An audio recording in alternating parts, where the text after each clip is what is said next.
तो news nation की खास कवरेज लगातार जारी है, जहां प्रधानमंत्री के वाराणसी के रोड शो से जुड़ी हर खबर न्यूज नेशन लगातार सबसे पहले आप तक पहुंचा रहा है। तमाम वरिष्ठ पत्रकार हमारे साथ हैं और ग्राउंड जीरो से हमारे सहयोगी पल पल की जानकारी हमारे साथ साझा कर रहे हैं। रविकांत राय का रुख करते हैं सबसे पहले, जो काशी में मौजूद हैं। रविकांत, क्या कुछ जानकारी मिल पा रही है?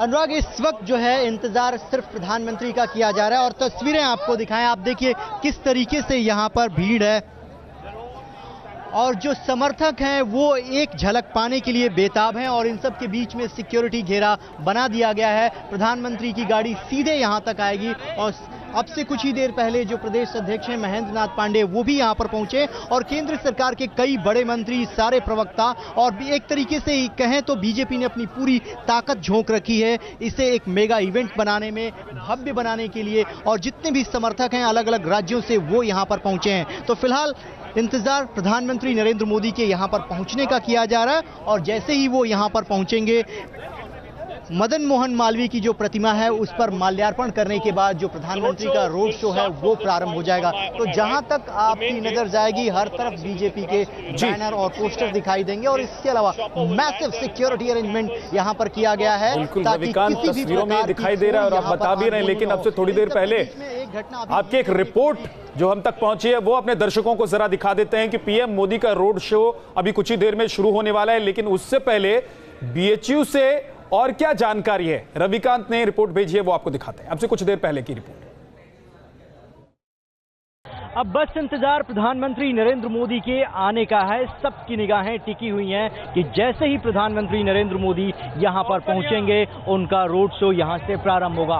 उससे पहले यहां की तस्वीरें देखिए और कार्यकर्ताओं में किस तरीके का उत्साह है। इस वक्त हम बीएचयू के पास मौजूद हैं और जहां तक आपकी निगाह जाएगी हर तरफ आपको कार्यकर्ता दिखाई देंगे। इन सब के बीच बीएचयू का जो मेन गेट है उसको बंद कर दिया गया है और यहाँ पर हैवी सिक्योरिटी के अरेंजमेंट किए गए हैं। दूसरी तरफ से जो कार्यकर्ता हैं, समर्थक हैं, उनको आने जाने की अनुमति दी गई है। प्रधानमंत्री बीएचयू के अंदर जो हेलीपैड है वहां पर उतरेंगे और उसके बाद इसी रास्ते से पीएम का जो काफिला है वो बाहर आएगा। और दूसरी तरफ की तस्वीरें देखिए, यहाँ पर हाथों में भारतीय जनता पार्टी के झंडे लिए और तिरंगा लिए हर तरफ भारतीय जनता पार्टी के कार्यकर्ता आपको दिखाई देंगे। उत्साह से लबरेज हैं और उनको एक झलक पाने के लिए यानी प्रधानमंत्री को देखने के लिए वो पूरी तरीके से बेताब हैं। यहाँ पर मोदी की टी शर्ट पहने हुए जो भारतीय जनता पार्टी के युवा हैं, आप लोग बताइए, प्रधानमंत्री बस आने वाले हैं, किस तरीके से स्वागत की तैयारियां की गई? हमारा एकजुट है, यहाँ पे सारे लोग यहाँ पे मोदी के नारे लगा रहे हैं, बहुत ही उत्साहित हैं मोदी जी को देखने के लिए और फिर से उनको चुनाव में जिताने के लिए। आप देख सकते कितना भीड़ है यहाँ पे, बस ऐसे ही आएंगे तो मोदी कैसे भी आए जैसे भी आए बस आएंगे। समर्थन कर रहे हैं, समर्थन इस तरीके से कर रहे हैं कि अब विपक्ष के पास प्रत्याशी ही नहीं रह गया है और जब विपक्ष के पास प्रत्याशी नहीं रह गया है तो जो काशी की धरती ने पिछली बार प्रधानमंत्री चुना था, इस बार फिर काशी की धरती प्रधानमंत्री को चुनने जा रही है। मोदी के राज्य में भ्रष्टाचार नहीं हुआ है, बिल्कुल एक भी नहीं सुनाई दिया, न आतंकवाद को जो वो कर पाया। राष्ट्रवाद मुद्दा है, राष्ट्रवाद कहते हैं कि सर सारे जगह के लोग जहाँ सांसद चुनते हैं, हम बनारस वाले सीधा प्रधानमंत्री को चुनते हैं। देश के यशस्वी प्रधानमंत्री है, मुझे लगता है कि जिन्होंने 5 साल में देश को सम्मान स्वाभिमान दिलाया है, ऐसे प्रधानमंत्री जी का स्वागत करने के लिए केवल कार्यकर्ता नहीं तो देश की जनता भी यहाँ पर हाजिर हुई है। वीडियो जर्नलिस्ट सुभाष के साथ रविकांत राय, न्यूज नेशन, वाराणसी। चलिए, तो तमाम खास मेहमान लगातार हमारे साथ बने हुए हैं, पल पल की अपडेट हम आप तक पहुंचा रहे हैं। राजेश बादल जी वरिष्ठ पत्रकार हमारे साथ हैं और साथ में हमारे वरिष्ठ सहयोगी अजय कुमार और साथ में रविकांत भी जुड़े हुए हैं। अजय जी, आपने देखी रिपोर्ट अभी रविकांत की, किस तरीके से वो बता रहे हैं कि क्या कार्यकर्ताओं का उत्साह है। आप भी वाराणसी में मौजूद हैं, किस तरीके की जमीनी तस्वीर आपको नजर आ रही है? बिल्कुल, इसमें कोई शक नहीं है कि अनुराग, आज जिस तरह से वाराणसी पूरे तरीके से कमल से छाया हुआ है या यूं कहें कि पटा हुआ है, वो अपने आप में प्रदर्शित करता है कि आज वाराणसी देश के प्रधानमंत्री के स्वागत के लिए किस तरह से तैयार है। मेरे सहयोगी रवि ने अभी आपके सामने तमाम तस्वीरें प्रस्तुत की हैं और धीरेन्द्र पुंडीर भी इस वक्त हमारे साथ मौजूद हैं, हमारे सहयोगी। रवि, अगर मैं आपसे ये जानना चाहूं, राष्ट्रवाद के मुद्दे पर भारतीय जनता पार्टी ने अभी तक की 3 चरण के चुनाव में सबसे ज्यादा प्रमुखता से कैंपेन करने की कोशिश की है। वाराणसी में जिसने आतंकी हमले बड़े पैमाने पर झेले हैं, यहां राष्ट्रवाद को लेकर लोगों के भीतर क्या भावनाएं हैं, लोग क्या कह रहे हैं आपसे?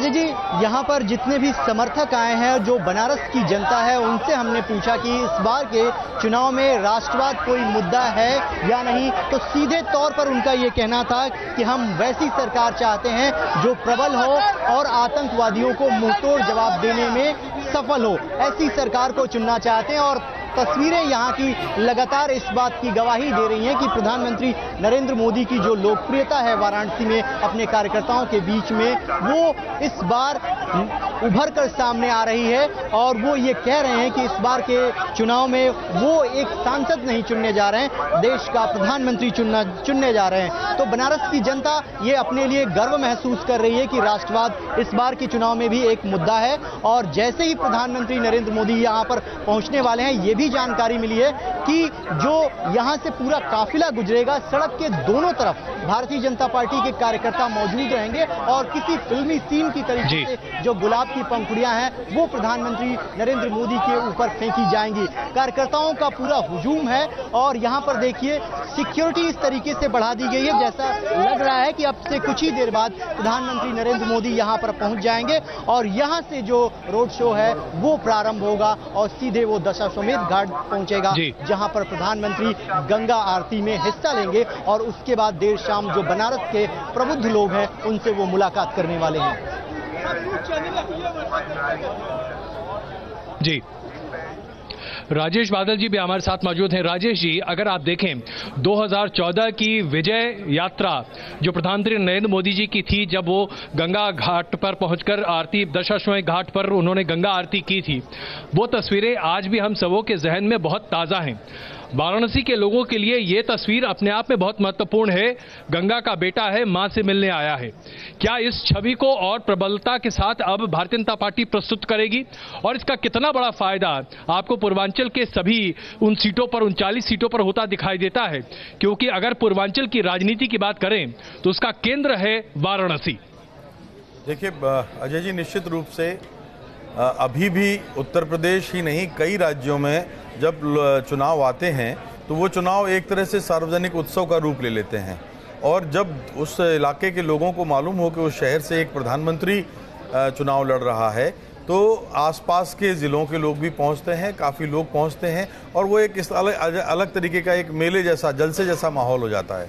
तो हमने पिछली बार भी देखा था और पिछली बार जो नारा जो बड़ा लोकप्रिय हुआ था, और इस बार भी हम देख रहे हैं कि चूंकि चुनाव में अब बहुत ज़्यादा दिन तो बचे नहीं हैं, तो गाजीपुर से भी और आसपास के सारे इलाकों से जो लोग पहुँचे होंगे, मिर्ज़ापुर से भी लोग पहुँचे होंगे, यकीनन ये बात तय है कि पूर्वांचल के अनेक संसदीय क्षेत्रों में प्रधानमंत्री की इस यात्रा का असर पड़ेगा। क्योंकि मतदाता केवल इसमें बनारस के नहीं होंगे, गांव-गांव से लोग आए होंगे, दूसरे इलाकों से भी लोग आए होंगे, और वो जब लौटेंगे तो निश्चित रूप से इस रैली का कुछ असर, कुछ प्रभाव लेके जाएंगे।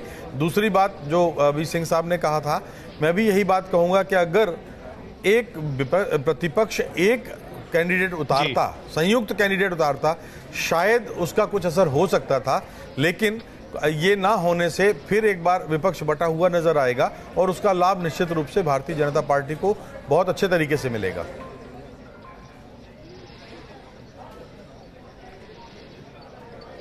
धीरेन्द्र पुंडीर मेरे सहयोगी भी इस वक्त हमारे साथ मौजूद हैं। धीरेन्द्र, अगर हम वाराणसी की राजनीति को समझने की कोशिश करें, अजय राय जो कि कांग्रेस के प्रत्याशी हैं, पिछली बार भी चुनाव में थे, 70,000 के आसपास उन्हें वोट मिले थे और इस बार भी कांग्रेस ने उन्हें उम्मीदवार के तौर पर उतारा है।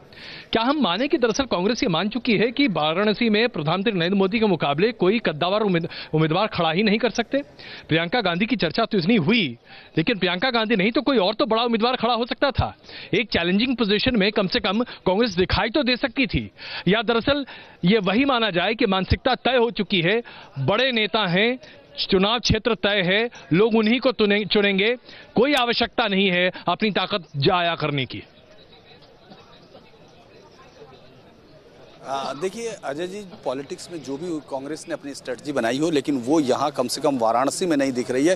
क्योंकि जिस तरह हलचल शुरू की गई, जिस तरह से एक कॉइन को उछाल के देखा गया कि प्रियंका अगर यहाँ से लड़ती हैं तो उसका मैसेज क्या जाता है, लगता है कि वो बहुत उत्साहवर्धक मैसेज नहीं था। और उसके बाद एंड टाइम पर इनके पास कोई इस तरह की पॉलिसी नहीं थी कि किसी एक बड़े लीडर को लाकर यहाँ नरेंद्र मोदी की जो मूवमेंट्स है उसको भी रिस्ट्रिक्ट, जो जिसकी बातचीत अक्सर वो लोग पत्रकारों से करते थे कि हम प्रियंका गांधी को इसलिए लाना चाहते हैं ताकि वो वो उनकी मूवमेंट रिस्ट्रिक्ट कर दे, लेकिन कोई भी प्लान बी उनके पास नहीं था। लिहाजा अजय राय वापस उनके पास है और अजय राय पिछली बार जो चुनाव में थे वो अरविंद केजरीवाल से भी कम वोट हासिल कर पाए थे, जबकि वो लगातार इस बात पर कह रहे थे कि मैं असली बेटा हूं, मैं लगातार गंगा का हूं, मैं बनारस का हूं। ये तमाम चीजें यानी बेअसर रही चीजें थी। इस बार वो जो इलेक्शन लड़ेंगे वो सिर्फ राहुल गांधी के उस आक्रामक अंदाज पर चुनाव लड़ेंगे, बाकी उनके पास कुछ नहीं होगा। और जो गठबंधन है उसने अपने कैंडिडेट को जिस तरह उतारा, वो भी अगर हम लोग राजनीतिक बात करते हैं, जो उनकी आइडियोलॉजी है, तो वो तो कांग्रेस की एक बड़े नेता की बेटी है। यानी एक तरह से कैंडिडेट्स जो कैंडिडेटरशिप है वो अपोजिशन की यहाँ खड़े होते हुए नहीं दिख रही है और उनके पास इस तरह का कोई प्लान नहीं था, क्योंकि जिस तरह का मैसिव मैंडेट उनको लगता है यहाँ से वोट का जो मोदी को मिल रहा है उसके अगेंस्ट में उनके पास कोई एक स्ट्रेटजी नहीं दिख रही है अजय जी। वरना तो जिस तरह 2 सीटें छोड़ी गई थी रायबरेली और अमेठी, उस तरह से एक सीट को रखकर एक बड़ा कैंडिडेट खड़ा किया जा सकता था। जी जी डालमिया जी इस वक्त हमारे साथ मौजूद हैं। डालमिया जी ये बताइए कि आखिरकार कांग्रेस की ये क्या रणनीति थी? 15 दिनों तक आप लोगों ने तमाम लोगों को वहां पोह की स्थिति में रखा कि प्रियंका गांधी वाराणसी से चुनाव लड़ सकती हैं। 3 मौके पर प्रियंका गांधी ने खुद ही कहा कि अगर उन्हें राहुल गांधी कहेंगे तो वो वाराणसी से चुनाव लड़ेंगी। आवश्यकता क्या थी इसकी? क्या आप सुर्खियां बटोरना चाहते थे?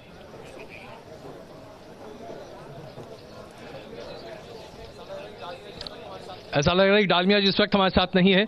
ये सवाल मैं आप फिर लेता हूं कि इस बीच जरा चलिए रवि के पास चलते हैं। रवि, कि बीएचयू का ये गेट अपने आप में बहुत महत्व रखता है, खास करके मालवीय जी की उस प्रतिमा के पास बनारस यूनिवर्सिटी में पढ़ने वाला हर व्यक्ति अपने आप को किसी न किसी तरीके से आकर्षित पाता है।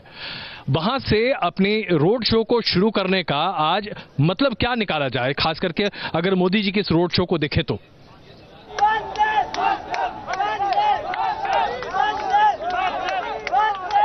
अजय जी 2014 की अगर तस्वीर आप सबके जहन में ताजा होगी, 2014 में भी बीजेपी ने यही रणनीति अपनाई थी और एक बार 2019 में भी सेम रूट को फॉलो किया जा रहा है। यहाँ पर मैसेज देने का प्रयास किया जा रहा है कि जो बनारस का कल्चर है, जो बनारस की संस्कृति है, यहाँ पर आपसी भाईचारा है, उसको किस तरीके से ये सरकार आगे बढ़ाएगी और एजुकेशन में क्या योगदान है बीएचयू का, ना सिर्फ भारत में बल्कि पूरी दुनिया में एक बहुत ही अहम यूनिवर्सिटी मानी जाती है। तो यहीं से तय किया गया कि जो रोड शो है वो प्रारंभ होगा और यहाँ पर बीच बीच में आपको ये नारे सुनाई दे रहे होंगे, हर हर मोदी, घर घर मोदी, क्योंकि 2014 में ये नारा बहुत फेमस हो गया था और लोगों ने कहा कि सबसे पहले यहाँ पर महादेव का नाम लिया जाता है, किसी व्यक्ति का नाम नहीं लिया जा सकता।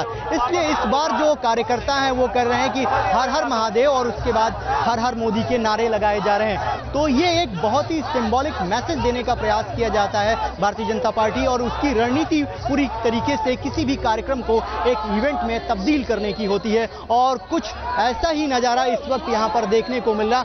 हर तरफ जो कार्यकर्ता हैं वो भारत के अलग अलग राज्यों से आए हैं और वो यहाँ पर पहुंचे हैं। बीजेपी चाहती है कि उनके सबसे बड़े नेता यानी खुद जो अभी भारत के प्रधानमंत्री हैं और वाराणसी से उम्मीदवार हैं, उनके नामांकन को इतना भव्य बनाया जाए ताकि इसका असर पूर्वांचल के साथ साथ बिहार की राजनीति पर पड़े। और पूर्वांचल में अगर बीजेपी अच्छी सीटें गेन करती है और उसका सीधा इंपैक्ट बिहार पर पड़ता है तो जो केंद्र में सरकार बनती है उसमें इस पूर्वांचल रीजन की भूमिका बहुत अहम हो जाती है। इसीलिए एक रणनीति के तहत प्रधानमंत्री ने वाराणसी से ही चुनाव लड़ने का फैसला भी लिया था और आज ही केंद्रीय दूरसंचार मंत्री मनोज सिन्हा का नामांकन भी गाजीपुर में था, वहां खुद अमित शाह गए थे और उन्होंने इस बात को कहा कि अगर बीजेपी गाजीपुर की लोकसभा सीट जीतती है तो हर बार ये देखा गया है कि केंद्र में बीजेपी की सरकार बनती है, तो इस बार गाजीपुर की जनता ने क्या मन में सोचा है। तो ये सीधे तौर पर मैसेज देने का प्रयास किया जा रहा है कि अगर पूर्वांचल से बीजेपी जीतती है, केंद्र में सरकार बनती है, तो पूर्वांचल का विकास होना तय है।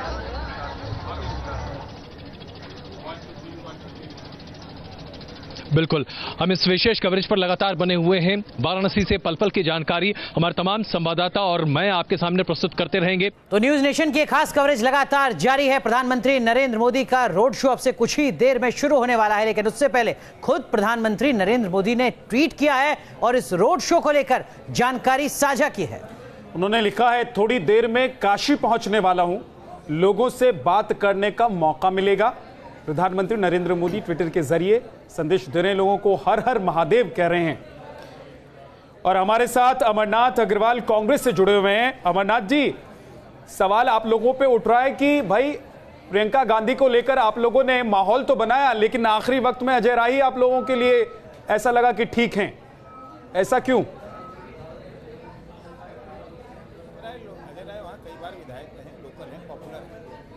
और उनको प्रत्याशी बनाया गया है, पहले भी बनाया गया था और अब की बनाया है जी। और प्रियंका जी का तो पहले से उन्होंने कह दिया था कि अगर हाईकमान, अगर अध्यक्ष, कांग्रेस अध्यक्ष चाहेंगे, तो आपके मुताबिक कांग्रेस अध्यक्ष क्यों नहीं चाहते कि प्रियंका गांधी वाराणसी से चुनाव लड़ें? अब ये अध्यक्ष, ये देखिए, ये अध्यक्ष बताएंगे, ये मैं नहीं बता पाऊंगा कि वो क्यों नहीं चाहते। पार्टी क्यों नहीं चाहती सर? पार्टी के प्रवक्ता हैं राहुल गांधी जी बता पाएंगे। वो मैंने प्रवक्ता की हैसियत से पार्टी का बयान बताया है, प्रियंका जी की इच्छा बताई थी। उन्होंने कहा कि अगर राहुल गांधी जी चाहेंगे तो मैं वाराणसी से लड़ने को तैयार हूं। अब उसके पीछे राहुल जी की क्या सोच है, प्रियंका जी को कहां और इस्तेमाल करना है, प्रियंका जी का और बहुत बड़ा काम है, क्या सोचा गया, ये हाईकमान जानता है बेहतर। और अजय राय जी, आज देखिए बनारस की जहां तक बात हो रही है, तो एक तरफ सिर्फ न रहे, 2014 में एक विशेष संकल्प पत्र बनाया गया था, उस पर बात करेंगे सर। एक छोटे से ब्रेक के लिए हमें रुकना पड़ रहा है, उस पर बात करेंगे आपसे, उसका सवाल लेकर जवाब भी आपसे लेंगे। एक छोटे से ब्रेक के बाद वापस आते हैं, तमाम खास मेहमान हमारे साथ हैं, वापस लौटेंगे, कुछ खास तस्वीरें भी वाराणसी से आ रही हैं, आपको दिखाएं। ये खास कवरेज जारी है, तुरंत हाजिर होते हैं।